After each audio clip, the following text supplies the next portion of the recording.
જીવ શાને ફરે છે તું ગુમાનમાં, તારે રહેવું ભાડાના મકાનમાં. અરે જાણે મારું મકાન કર્યા એણે રંગ ને રોગાણ, જાણે કાયમ લીધું છે વેચાણમાં, તારે રહેવું ભાડાના મકાનમાં. મને ને તમને બધાયને ખબર છે કે આપણે અહીંયા જન્મમાં છીએ એટલે મરી જ જવાના છે, એ પાકું છે. એટલે તો આ ધરતીને મૃત્યુ લોક કહેવાય છે. પણ છતાંય આપણે અભિમાન નથી છોડી શકતા. અભિમાન છોડી અને ઈશ્વરની ભક્તિ કરો, કોઈનું હારું કરો ને તો 84 લાખમાં પાછું ફરવા જવું નહીં પડે.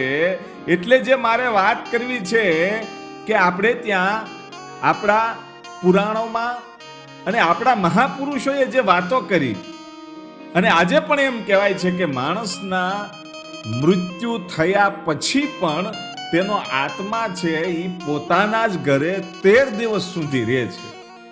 તો શું હકીકત આ વાત સાચી છે ખરી? અને કદાચ આત્મા જો પોતાના જ ઘરે રહે છે તો એને એવો અનુભવ થાય છે ખરો કે હું મરી ગયો છું? પોતાના પરિવારને એ જોઈ શકે છે, એને સાંભળી શકે છે, એને કાંઈ અનુભવી શકે છે?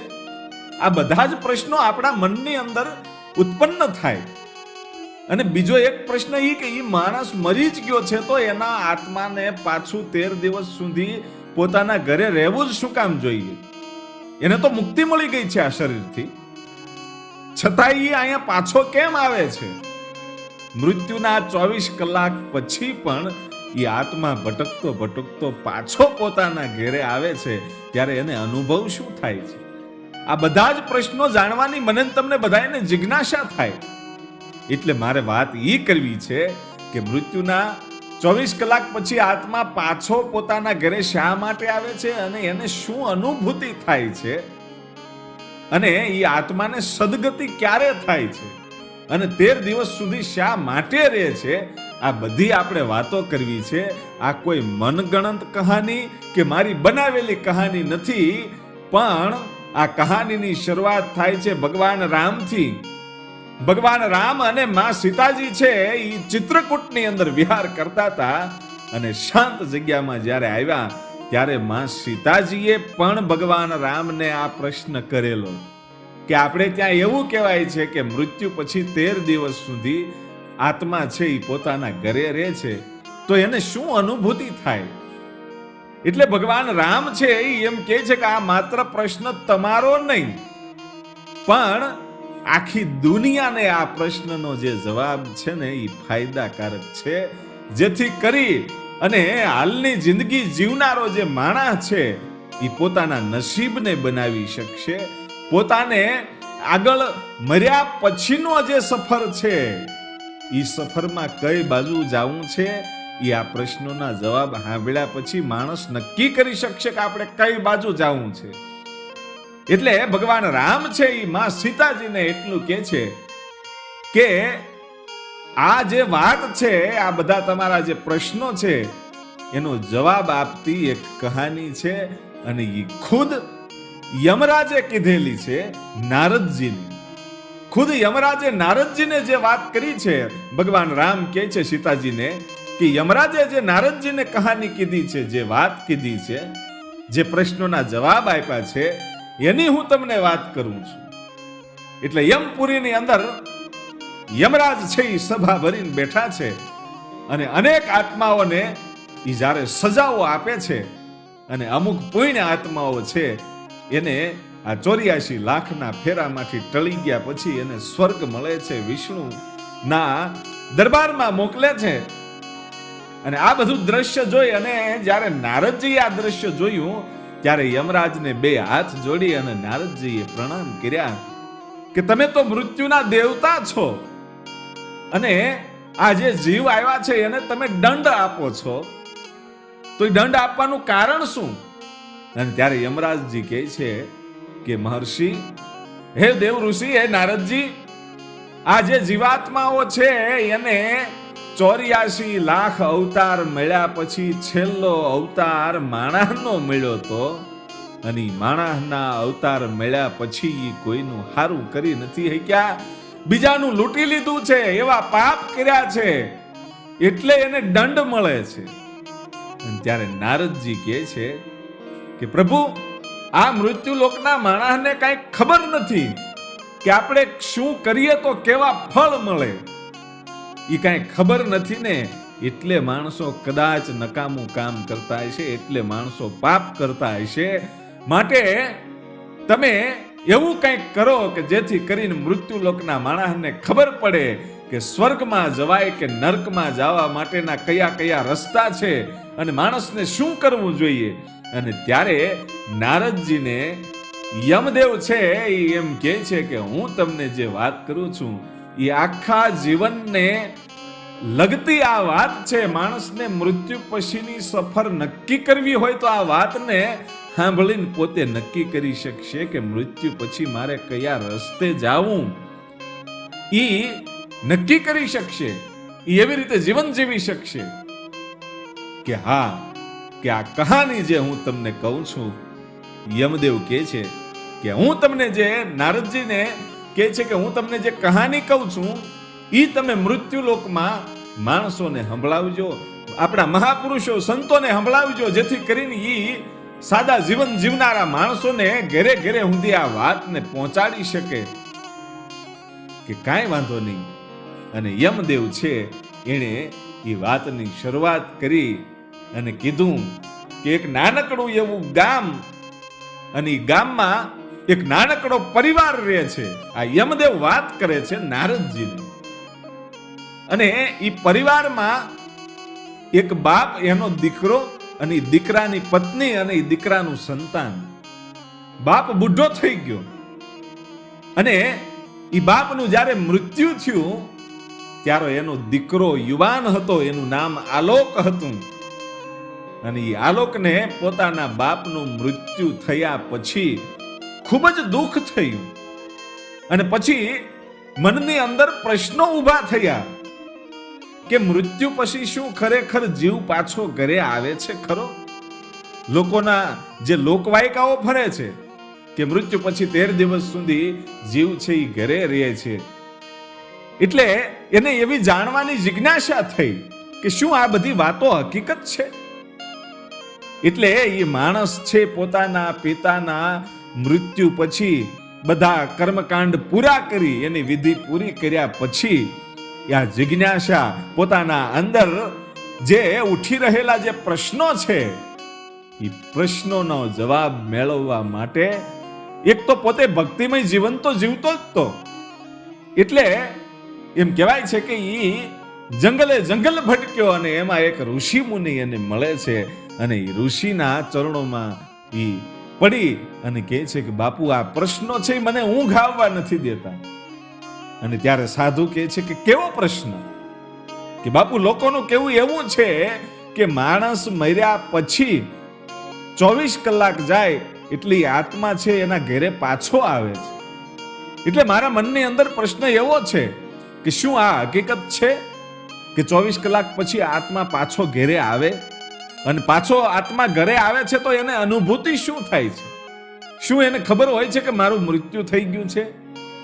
શું એ સગાવાલાને મળવા માટે કે પોતાના પરિવારને મળવા માટે ઝંઝુબે છે? એને કોઈ જાતનું દુઃખ થાય છે ખરું? એને કેવો આભાસ થતો હશે? એ પ્રશ્નો છે એ મારા મનની અંદર જાગૃત થયા છે. એ જિજ્ઞાસાને જાણવા માટે હું આપના ચરણે આવ્યો છું. અને ત્યારે એ મહાપુરુષ એ સાધુએ એટલું કીધું કે બેટા આ જે તારા પ્રશ્નો છે ને એનો જવાબ તને મળે એટલા માટે હું તને આ જંગલની અંદર મોકલું છું. અને એ જવાબો જે મળશે ને એ દુનિયા માટે કલ્યાણકારી હશે. અને સાધુએ કીધું કે તું જંગલમાં જા અને જેમ જેમ તું આગળ વધતો જઈશ એમ તને તારા એક એક પ્રશ્નોના જવાબ મળતા જશે. અને આલોક નામનો યુવાન છે એ ધીરો ધીરો જંગલ તરફ વળતો ગયો ભાઈ. પંખીડાનો કરલવ અને પછી તો એકદમ શાંત જગ્યા આવી જંગલમાં. પંખીડા સિવાય કોઈ જાતનો કાંઈ અવાજ નહીં. અને પોતે ચાલ્યો જાય તો પાંદડા પીડ્યા હોય, ઈ પાંદડા ઉપર હાલે તો પાંદડાનો પણ ખખડાટ આવે. એટલી શાંત જગ્યા અને માત્ર પંખીડાનો કલરવ થાય. અને એવી જગ્યામાં જ્યારે પહોંચ્યો ત્યારે એને એક વિચિત્ર પીપળાનું ઝાડ જોવા મળ્યું. એ પીપળાના ઝાડની જે ડાળખીઓ હતી અને પીપળાના જે મૂળિયા હતા એ નાગની જેમ લહેરાતા હતા, અને જે થડિયું હતું ને એમાં એક માણસનું મુખ હતું.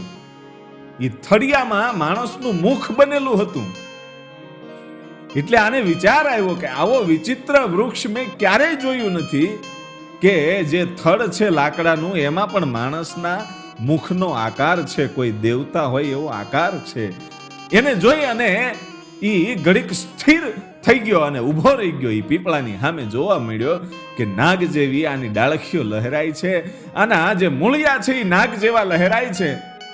ઈ વિચાર કરે એ પેલા ઈ વડલાના જે મુખ હતું થડિયાનું, એ મુખને વાચા ફૂટી અને મુખ છે એ એટલું બોલે છે કે આલોક, મને ખબર છે કે તું કઈ જિજ્ઞાસાથી આવ્યો છો અને તારે શું જાણવું છે, એ મને ખબર છે. હે કે હા? અને બે હાથ જોડ્યા આલોકે. ભાઈ બે આલોકે ઈ પોતાના હાથ જોડ્યા, એને પ્રશ્ન કરે છે કે મારા મનની અંદર જે પ્રશ્ન છે એ પ્રશ્નના જવાબ માટે હું નીકળ્યો છું. અને આલોકે જ્યારે એ પ્રશ્ન કર્યો કે માણસ મૃત્યુ પછી એની હાલત કેવી હોય છે, એની પરિસ્થિતિ કેવી હોય છે, એની અવસ્થા કેવી હોય, એ જાણવાની મને જિજ્ઞાસા છે. અને ત્યારે એ પીપળો છે એટલું કહે છે કે મૃત્યુ પછીની માણસનું જ્યારે મૃત્યુ થાય અને આત્મા શરીરથી અલગ થાય ત્યારે તરત જ જે ઘટના બને છે એ અવસ્થાની હું તને વાત કરી શકું, બાકી બીજી વાત મારાથી થાય નહીં. આગળની વાત મને ખબર નથી. કે કાંઈ વાંધો નહીં, તમને જેટલી માહિતી હોય એટલી મને આપો. અને ત્યારે એ પીપળાના ઝાડે એટલું કીધું કે એમ નહીં, કે તો કે તારે જો આ વાતને જાણવી હોય તો એક કોયડાનો ઉત્તર તારે મને આપવો પડશે, અને એ ઉત્તર તું સાચો આપીશ ને તો હું તને જણાવીશ કે મૃત્યુ પછી પ્રથમ પડાવ કેવો હોય અને એ આત્માની અવસ્થા કેવી હોય એની વાત તો હું તને જણાવું. અને ત્યારે આલોક કહે છે કે પૂછો પ્રશ્ન, એ કોયડો તમે મને પૂછો. અને ત્યારે પીપળાનું વૃક્ષ છે એ કોયડો પૂછે છે, અને કોયડો એવો પૂછે છે કે જ્યારે જીવિત હોઉં ત્યારે કાળો હોઉં છું અને મર્યા પછી હું લાલ થઈ જાઉં છું. મને જેટલો બાળશો હું એટલો જ વિખરતો જઈશ. કહો હું કોણ છું? ઈ કોયડાનો જ્યારે કોયડો પૂછ્યો ત્યારે આલોક છે વિચારમાં પડી ગયો કે જ્યારે જીવિત હોય ત્યારે કાળો હોય અને મર્યા પછી લાલ થઈ જાય, અને એને જેટલો બાળો એટલો જ વિખરાતો જાય. આ કોણ હશે?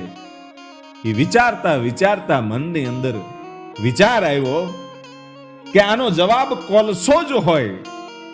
કે જ્યારે કોલસો જીવતો હોય ત્યારે એ કાળા રંગનો હોય, કોલસો હોય ત્યારે, અને જ્યારે બળી જાય એટલે એકદમ લાલ થઈ જાય, અને એને જેટલો બાળો એટલો એ વિખોરાતો જાય અને રાખ બનતો જાય.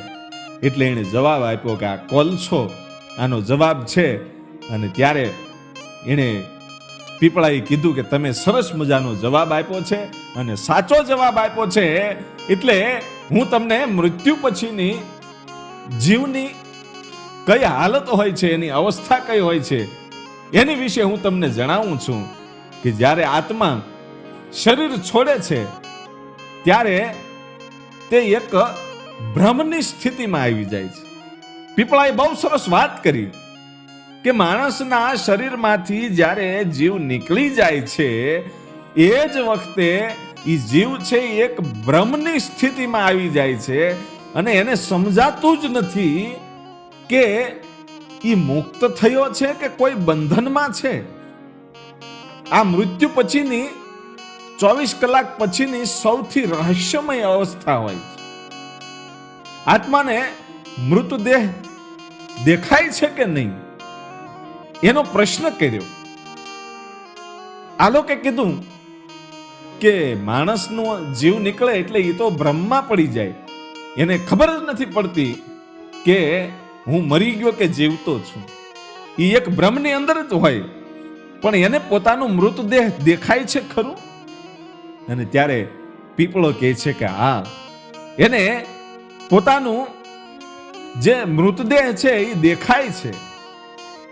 અને ત્યારે ઈ આત્મા છે ઈ પોતાના પરિવારની રોકકળ પણ જોવે છે અને પોતાના પરિવારને સાથે વાતચીત કરવાની પણ કોશિશ કરે છે, પણ એનું કોઈ સાંભળતું નથી, ઈ કોઈને દેખાતો નથી, પણ એને બધા જ દેખાય છે. અને એને મનની અંદર એવું જ લાગ્યા કરે કે હું તો જીવતો જ છું, હું તો હજી અહીં છું જ. એના મનની અંદર એક એવો ભ્રમ જ હોય છે અને એને ભૂખ પણ લાગે છે. પીપળો વાત કરે છે કે એને ભૂખ પણ લાગે છે. અને પછી જ્યારે ઈ ખાવા જાય છે ત્યારે ઈ ભોજનને ગ્રહણ નથી કરી શકતો, પાણી પીવા જાય છે ત્યારે પાણી પી નથી શકતો અને પોતાના પરિવારને મળવા માટે જાય છે, એને સ્પર્શ કરે છે પણ સ્પર્શ કરી નથી શકતો આત્મા. ત્યારે એનો જે આત્માનો સમય હોય છે એટલો બધો પીડાદાયક હોય છે કે એને કાંઈ સમજાતું જ નથી. એને ખૂબ દર્દ થાય છે કે મારો પરિવાર મને જવાબ કેમ નથી આપતો, હું જમી કેમ નથી શકતો, હું પાણી કેમ નથી પી શકતો. એને એટલી બધી પીડા ઉપડે છે અને એ એવી જ રીતે ભ્રમમાં હોય છે અને એને કર્મનો આભાસ પણ થાય છે. જીવ જ્યારે નીકળી જાય અને પછી એને જ્યારે કોઈ જવાબ ના આપે પરિવારમાંથી, એને ખાવું હોય પણ એ જમી ન શકે, એટલે એ તરત જ પેલા તો ઘરની બહાર નીકળી અને ઘરની ઉપર બેસે છે અથવા તો આજુબાજુના વૃક્ષની ઉપર બેસે છે. એ વખતે એને પોતાના કર્મનો પણ આભાસ થાય છે કે મેં કયા કર્મો કર્યા છે, એ એને બધું દેખાય છે. અને સમય જ્યારે વીતે ત્યારે ધીરે ધીરે એને અનુભવ થતો જાય છે. એને એવો અનુભવ થાય છે કે મેં કેવા કર્મો કર્યા છે, શું કર્યું છે, એ આ બધો અનુભવ થતો હોય. એવામાં પરિવાર છે એની લાશને બાળવા માટે જાય છે અને પોતાના જ શરીરને જોઈ અને મનની અંદર પોતાને ખૂબ જ આઘાત લાગે છે, એટલે એ શમશાને પણ આત્મા છે એ સાથે જાય છે. પોતાના જ શરીરને બળતું જ્યારે જુએ છે ત્યારે પોતાના મનની અંદર એવો એક વિશ્વાસ બેહે છે કે હવે હું આ દુનિયામાં નથી. ત્યારે મનની અંદર એને એમ થાય છે કે હવે હું મરી ગયો છું, એ નક્કી છે. એટલે પછી એ ખૂબ જ દુઃખી થાય અને પછી તો એ પોતાનો પરિવાર એને બાળી અને જ્યારે પાછો ઘેરે આવે છે ત્યારે એની પાછળ પાછળ જીવ પણ આવવાની કોશિશ કરે છે, આત્મા પણ ત્યાં ઘેરે આવવાની કોશિશ કરે છે. અને પોતાને પછી અનુભવ તો એવો થઈ જ ગયો હોય છે કે હવે હું આ સંસારમાં નથી, છતાંય ઈ આ માનવા માટે તૈયાર નથી. અને મૃત્યુ થયા પછી 24 કલાક સુધી ઈ જીવ એક ધારો બ્રહ્મમાં રહે, ખૂબ જ દુઃખી થાય અને પોતાના કર્મો પોતાને યાદ આવે. અને આખી એને જે રીતે આપણે ફિલ્મ જોતા હોય એવી રીતે પોતાના જન્મથી મૃત્યુ સુધીની આખી સફર છે એ એને દેખાય છે. પોતાના કર્મો દેખાય છે, સારા અને નબળા જે કર્મો હોય છે એ બધું જ એને દેખાય છે. દરેક વસ્તુ એને એક ચિત્ર રૂપે દેખાય છે કે જન્મ્યા પછી ઈ એમ કહેવાય છે કે એનું મૃત્યુ થયું ત્યાં સુધીના સારા કર્મો નબળા કર્મો, એણે શું કર્યું, કોની હારે ખોટું કર્યું, કોનું સારું કર્યું, એ બધું જ એને દેખાય છે. એટલે પોતે ખૂબ જ દુઃખી થાય છે. એ પોતે એટલો બધો દુઃખી થાય છે કે આ હા મારે જે ન કરવાનું હતું એ પણ મેં કર્યું. નબળું કરતી વખતે મને આનંદ આવતો હતો, પણ આજે સમજાય છે કે સારું કાર્ય નહોતું, એ મેં નબળું કર્યું છે. એટલે પછી તો એ પોતાના પરિવારના મોહમાં એટલો બધો આત્મા ફસાઈ ગયેલો હોય છે, એટલે એને ત્યાંથી ઘરમાંથી બહાર જવાનું મન જ થતું નથી. અને મૃત્યુના બીજા દિવસે જ્યારે પૂજા પાઠ અને પિંડદાન કરવામાં આવે છે, એ વખતે એને એના કર્મોનો આભાસ થયા પછી પોતાના પરિવારથી થોડોક મોહ છૂટે છે. જ્યારે કર્મકાંડ એનું થાય, પિંડદાન કરે પરિવાર, કોઈ ગાયોને એના નામથી નિરણ ખવરાવે, એ વખતે આત્માને થોડીક શાંતિ થાય છે. આવું બધું પીપળાએ સમજાવ્યું અને પછી કીધું કે આટલું હું જણાવી શકતો તો એટલું મેં તમને જણાવ્યું છે. અને આલોકને કહે છે કે હજી પણ આગળ તમારે જો જાણવું હોય તો તમે આગળ જાઓ અને આગળ બીજા તમારા બધા જ પ્રશ્નોનો જવાબ તમને મળશે. અને ત્યાંથી એ આલોક આ પીપળાને પ્રણામ કરી અને આગળ વધતો ગયો. અને આગળ જાતા એક વિશાળ કાગડો એને જોવા મળ્યો, જેની આંખોમાં અંગારા થતા હતા. અને કાગડાને જોઈ અને ઘડીક તો સ્થિર થઈ ગયો અને કાગડાને પ્રણામ કર્યા. અને કાગડાએ કીધું કે આવ આલોક, હું તારી જ રાહ જોઉં છું. તારા મનની અંદર જે પ્રશ્નો છે એ પ્રશ્નોના હું તને ઉત્તર આપીશ. અને પછી આલોક છે એ પ્રશ્ન કરે છે. આલોકે કીધું કે મને જે પીપળો મળ્યો હતો એને મૃત્યુથી 24 કલાક સુધી જીવનું શું થાય છે, એને કેવી અનુભૂતિ થાય છે એ મને જાણવા મળ્યું છે, પણ 24 કલાક પછી શું થાય છે એ મારે જાણવું છે. અને લોકો એવું કહે છે કે 24 કલાક પછી પણ આત્મા પોતાના ઘેરે પાછો ફરે છે. તો એ શું કામ પાછો ફરે છે? એને શું એવી જરૂર પડે છે કે પોતાના ઘેરે પાછું આવવું પડે છે? એને શું અનુભૂતિ થાય છે?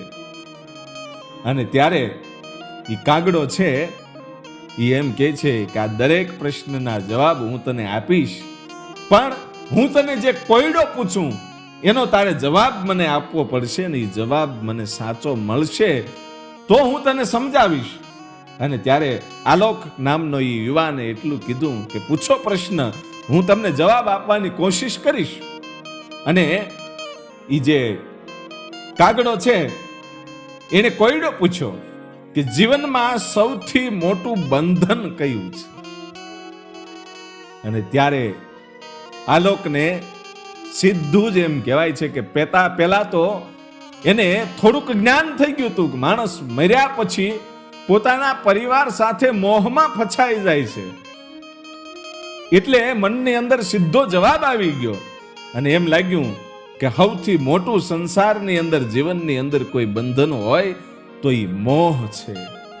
જ્યાં સુધી જીવ છે એ પોતાના પરિવાર સાથે એ મોહ ન છોડે ત્યાં સુધી એને ક્યારેય શાંતિ નથી થતી અને એને પાછું પોતાના પરિવાર પાસે આત્મા સ્વરૂપે પણ આવવું પડે છે. અને આત્મા સ્વરૂપે આવે અને પોતાના પરિવારને સ્પર્શ કરવાની પણ બધી કોશિશ કરે, છતાંય એને ખાવા ન મળે, પીવા ન મળે અને પરિવાર જવાબ ન આપે એટલે પોતે દુખી પણ થાય છે. એટલે આ કોયડાનો જવાબ એને આપ્યો કે જીવનમાં સૌથી મોટું કોઈ બંધન હોય તો એ મોહ છે. અને ત્યારે કાગડો કહે છે કે ખૂબ સાચો જવાબ છે, મોહથી મોટું કોઈ નથી. માણસને જો દુખી કરતો હોય તો મોહ જ કરે છે. અને પછી એમ કહેવાય છે કે આના પ્રશ્નોના જવાબ એ કાગડો આપે છે કે માણસ છે એ જ્યારે સ્વીકારી લે છે કે જ્યારે પોતાની અંદરથી થોડોક મોહ પરિવાર પ્રત્યે છૂટે છે ને પોતાને એવો અનુભવ થઈ જાય છે કે હવે હું આ માણસ સ્વરૂપે નથી, હું તો માત્ર એક આત્મા જ છું, મારું શરીર તો છૂટી ગયું છે. એટલે પોતાના પરિવારથી થોડોક મોહ છૂટે એટલે પહેલા તો એ મુક્તિ અનુભવે છે. એને એમ થઈ જાય છે કે હું મુક્ત થઈ ગયો છું બધા જ દુઃખમાંથી. અને પછી ગીતાના પાઠ અને પિંડદાન જ્યારે કરવામાં આવે છે ત્યારે આત્માને ધીરે ધીરે શાંતિ મળે છે. પિંડદાન અને ગીતાના પાઠ જ્યારે કરવામાં આવે ત્યારે આ જીવને જે થોડો ઘણો મોહ પોતાના પરિવાર સાથે હોય એ મોહથી છૂટે છે અને એને ધીરે ધીરે એ આત્માને શાંતિનો અનુભવ થાય છે. અને પછી તો આ આલોક છે એ પ્રશ્ન કરે છે કે 24 કલાક પછી આવું બધું થાય છે, આત્મા ઘરે જ હોય છે, એ વાત સાચી, પણ શું આત્મા છે એ હંમેશા ઘરે જ રહે છે? અને ત્યારે ઈ કાગડો છે બહુ સરસ જવાબ આપે છે કે ઈ આત્મા રૂપે ભટક્યા જ કરે છે, પરંતુ કર્મકાંડ જે કરવામાં આવે છે એના કારણે જીવને પોતાના પરિવારથી મોહ છૂટી જાય છે, એટલે હંમેશાને માટે એ ઘરે રહી શકતો નથી અને એને શાંતિની અનુભૂતિ થાય છે. અને પછી આગળ જ્યારે આલોક છે એ પ્રશ્ન પૂછે છે ત્યારે એ કાગડો કહે છે કે મને જેટલી માહિતી હતી, મને જે જ્ઞાન હતું એની મેં તમને વાત કરી છે, ને હજી પણ આગળ જાણવું હોય તો જંગલમાં આગળ જાઓ. અને પછી આલોક છે એ જંગલમાં આગળ જાય છે અને એને એક દિવ્ય ગાય મળી. દિવ્ય ગાય હતી અને અંદરથી એક અદ્ભુત પ્રકાશ વહેતો હતો. અને ગાયને જોઈ અને પોતે એમ કહેવાય છે કે પ્રણામ કર્યા અને ગાય કહે છે કે આવ આલોક, હું પણ તારી રાહ જ જોતી હતી અને મૃત્યુ વિશે જે તારા પ્રશ્નો છે એનો જવાબ હું તને આપીશ. અને ત્યારે આલોક જ્યારે પ્રશ્ન કરવા લાગ્યો ત્યારે ગાય પણ એમ કહે છે કે તું આટલે સુધી જંગલમાં આવ્યો છો અને તને ઘણા બધા અનુભવ થયા છે, એટલા માટે હું તને એક કોયડો પૂછું છું, એનો તું જવાબ આપ. અને ગાયે ઈ કોયડો પૂછ્યો કે માણસને સાથે શું જાય છે? માણસ જ્યારે મરી જાય ત્યારે સાથે શું લઈ જાય છે? અને ત્યારે આ માણસ છે, આલોક છે, એ સીધો જ જવાબ આપે છે કે પોતાના કર્મો સાથે લઈ જાય છે માણસ. બાકી તો સંપત્તિ મોહ છે એ બધું તો અહીંયા જ પડ્યું રહેવાનું છે. અને માણસ જ્યારે મરે ત્યારે માત્ર ને માત્ર પોતાના હારા અને નબળા જે કર્મો છે એને જ સાથે લઈ જાય છે. અને પછી મોહથી મુક્ત થાય માણસ ત્યારે શું થાય છે એનો પ્રશ્ન આ ગાયને આલોક કરે છે કે માણસને ભાગવત ગીતાના શ્લોકો, એનો પાઠ અને કર્મકાંડ કરવાથી મોહથી મુક્તિ તો મળે છે, પણ મોહથી મુક્તિ મળ્યા પછી શું થાય છે એની મને વાત કરો. અને ત્યારે ગાય છે એટલું કહે છે કે જીવ છે એ મોહથી જ્યારે મુક્ત થાય છે એ પછી એનો સામનો છે એ સીધો પોતાના કર્મોની સાથે થાય છે. કે પોતે જન્મથી મૃત્યુ સુધીનું જે સંપૂર્ણ પ્રતિબિંબ છે એ એને દેખાય અને હારા અને નબળા કાર્યો છે એ બધા એને દેખાય. ત્યારે જો સારા કાર્યો કર્યા હોય તો એ આત્મા છે એ પ્રકાશ તરફ જાય છે, અને જો નબળા કાર્યો વધારે કર્યા હોય તો અંધકાર તરફ લઈ જાય છે. એટલે પ્રકાશ એટલે સ્વર્ગ અને અંધકાર એટલે નર્ક. એ માણસે જેવા કાર્યો કર્યા હોય એના ઉપર એ આધાર રહે છે. અને ત્યારે આલોક પ્રશ્ન કરે છે કે શું મૃત્યુ પછી કર્મોને સુધારી શકાય છે ખરું? હે કે હા, કે માણસ મરી ગયા પછી પોતાના કર્મોને સુધારી શકે? અને ત્યારે ગાય છે જવાબ આપે છે કે માણસ જ્યાં સુધી જિંદગી જીવતો હોય ત્યાં સુધી જે કર્મો કરે છે ઈ જ થાય. બાકી માણસ મર્યા પછી પોતાના કર્મોને ક્યારેય સુધારી શકતો નથી. એ સુધારવા માટે તો જિંદગી જ્યારે જીવતો હોય ત્યારે જ કર્મો છે એ પોતાને હારા કરવા જોઈએ. અને ત્યારે આલોક એને એક બીજો પ્રશ્ન પૂછે છે કે શું પુણ્ય કરવાથી પાપનો નાશ થાય છે? આપણે જે પાપ કર્યા છે અને એની પાછળ તમે જ્યારે પુણ્ય કરો ત્યારે પાપનો નાશ થઈ જાય છે? ત્યારે ગાય કહે છે કે નહીં, પાપ અને પુણ્યમાં બાદબાકી છે જ નહીં, માત્ર ને માત્ર સરવાળો છે. પાપ અને પુણ્યમાં સરવાળો જ છે કે તમે 10 પાપ કર્યા હોય ને 1 પુણ્ય કરો તો પાપ 9 થઈ જાય, એવું કોઈ દી બને નહીં. પાપ તો 10 જ રહે, પણ તમે 1 પુણ્ય કર્યું હોય તો એ સરવાળો થાય કે 1 પુણ્ય કર્યું તું અને બીજું કરો તો એ પુણ્યમાં જ સરવાળો થાય, અને પાપય બીજું કરો તો પાપ પણ સરવાળો થાય. એટલે કર્મોની અંદર બાદબાકી નથી, પુણ્ય અને પાપમાં બાદબાકી નથી. એમાં કોઈ દી પાપ બાદ થતું નથી કે પુણ્ય બાદ થતું નથી. તમે 1000 પુણ્ય કર્યા હોય અને 1 પાપ કરો તો 1 પુણ્ય નષ્ટ થઈ જાય એવું નથી. એ 1 પાપ છે એનો સરવાળો જ થાય. એટલે એમાં બાદબાકી નથી. એને જે કર્યું છે એ ભોગવવું જ પડે છે. જેણે જે કર્યું છે એને ભોગવવું જ પડ્યું હોય. અને પછી ત્યાંથી આલોકને આગળ મોકલવામાં આવે છે અને ત્યાં એક વિશાળ નદી આવી અને એ નદીની અંદર નિર્મળ જળ અને અગ્નિ પણ થાય છે અને લોહીની ધારાઓ પણ થાય છે. એ નદીની અંદર 3 વિભાગો પડી ગયેલા હતા. એકમાં સુંદર મજાનું નિર્મળ જળ છે અને એક બાજુ આખી અગ્નિની નદી છે અને એક બાજુ લોહીની ભરેલી નદી છે. અને ઈ જોઈ અને વિચારમાં પડી ગયો આલોક કે આ બધું શું છે. ત્યારે એક દેવી પ્રગટ થાય છે અને દેવીએ કીધું કે આવ આલોક, તું જે પ્રશ્ન પૂછવા આવ્યો છો એના જવાબ મારી પાસે છે, પણ મારા એક કોયડાનો જવાબ આપ કે શું તમારો કોયડો છે, પૂછો. અને ત્યારે ઈ દેવી જે પ્રગટ થયા હતા નદીના કિનારે, એને કીધું કે બ્રહ્મ શું છે, ઈ પ્રશ્ન પૂછ્યો. અને ત્યારે આલોકે જવાબ આપ્યો કે સંસારમાં માણસને જે મોહ છે ને ઈ જ બ્રહ્મ છે, બાકી બીજો કોઈ બ્રહ્મ નથી. પોતાને એમ થાય છે કે હું જ કંઈક છું અને હું છું એટલે જ આ ઘર હાલે છે કે આ દુનિયા હાલે છે કે આ ગામમાં રાજ હાલે છે, પણ એવું કાંઈ નથી.